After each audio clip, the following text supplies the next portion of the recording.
এ যেন কল্পনা ও শিল্পকর্মের মনোমুগ্ধকর এক ভুবন।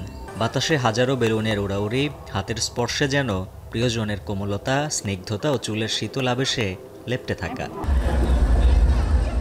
ইতালির রাজধানী রোমের বেলুন জাদুঘরে দেখা মিলবে আলো, প্রেম, ভালোবাসার এই জগৎ, যেখানে ক্ষণিকের জন্য খুঁজে পাবেন বেলুন দিয়ে তৈরি অসাধারণ সব শিল্পকর্মের সূক্ষ্মতা।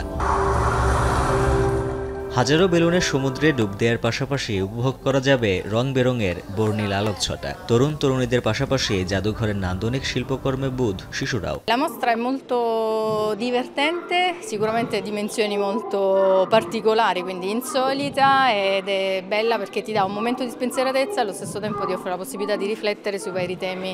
Cerchiamo di trovare delle situazioni un po' così, un po' più artistiche, un po' creative, dove ci si può muovere in mezzo alla sala e giocare anche con le esposizioni.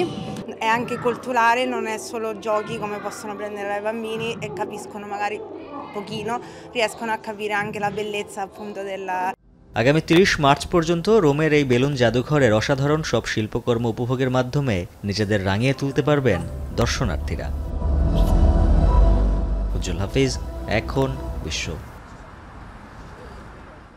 একনল hand wash 100% paraben free, তাই নিরাপদ হাতের জন্য আস্থা রাখুন একনলে।